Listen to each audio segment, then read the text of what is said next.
Hello, everybody. This is Dr. Brandy Maynard. Thank you for joining me in today's Online Teaching Strategies webinar series, where we're talking about moving mini whiteboards to an online platform. All right, let's get started. What problems would you face if your students' thinking was not visible? Take a moment to answer this question in chat. Press pause now. Let's play a game. People love games. You may have done something like this similar in your classroom where you ask students to either stand on one side of the line if they have one answer or another side of the line if they have another answer. Some of you may choose the four corners of your classroom and place four different answers in the corners and allow them to go to those spaces. In today's game, the question is, where do you prefer to take a vacation in the summer? You will move and write your name on the left-hand side if you prefer the beach, and the right-hand side if you prefer the mountains. We're going to use a shared whiteboard to do this experience, and we're going to allow you to write your name with the annotation tools on the side that fits you best.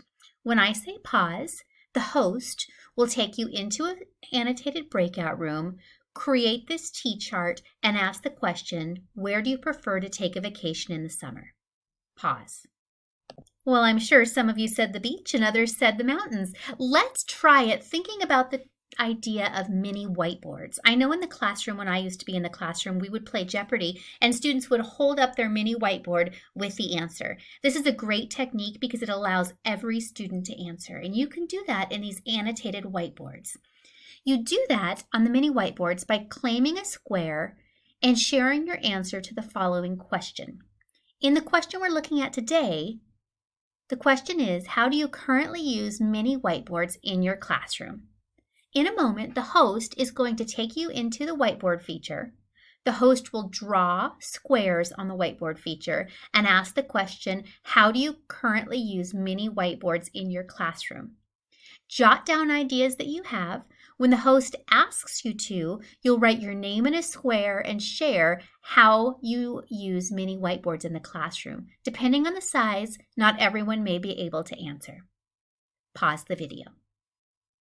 Now, I know in this one, the host had to be quick on their feet because you have to put the information up on the board and then people go in and they respond. Let me share some best practices I've learned along the way for virtual mini whiteboards. One, it isn't ideal for large groups. You want to use it in smaller groups or only have a subset of students participate. You can differentiate the curriculum by having a subset of students perhaps that are in the middle, answering a subset of questions, erasing those, and then having some students on the high end answer another question, or maybe some students on the low end answer another question. You want to make sure that you allow think time for all of your students. I actually encourage them to keep a piece of paper and a pencil next to them so they can jot down their ideas, and then if they get called on to participate, they can put it into the whiteboard area. This requires you to think on your toes because you can't create these slides in advance.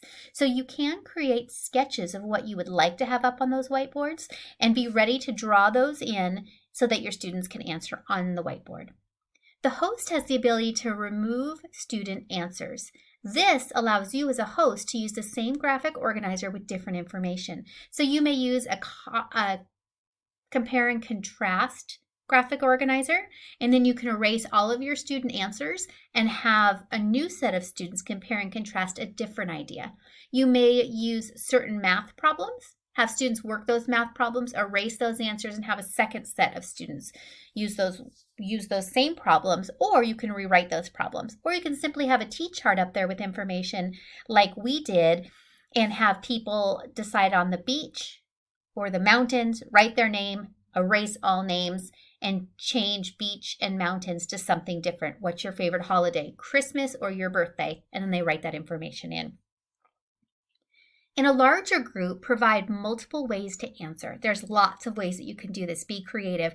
You can have some people writing on the whiteboard, others writing in chat. Some people can write their email to a teacher. Some of you have phones. If you have a phone number that you post up there, some students can call in, turn down your volume on your phone, and they can leave answers to those questions. Make it fun, make it interactive. You can also have them go and whisper the answer to their parent in the other room. Completely up to you. Let's take a moment to debrief how we might use mini whiteboards in the classroom. Question number 1, how might you use this in an upcoming lesson? You're going to share your ideas in chat. Number 2, think about using this idea within a shared Google Doc rather than on an annotated whiteboard. How might that work? And question number 3, if you did use this with mixed ability groups, how might you differentiate the whiteboard questions and the systems that students use so that everybody has an opportunity to work at their own level? In a moment, when I say pause, please press pause, and your host will take you through these questions. Pause. I trust that you had an engaging conversation. Now it's time to take action. First, sketch out a whiteboard that you might have students annotate in an upcoming lesson. Feel free to share this with your principal, within your PLC groups, or with a colleague to get some feedback on the whiteboard that you sketched out. And 2, watch this article on how to share a whiteboard. Simply click on that URL. It'll take you step by step through the process of sharing a whiteboard and using those annotation tools. Thank you so much. I'd like to leave you with a word of wisdom, as I'm sure your host will do the same.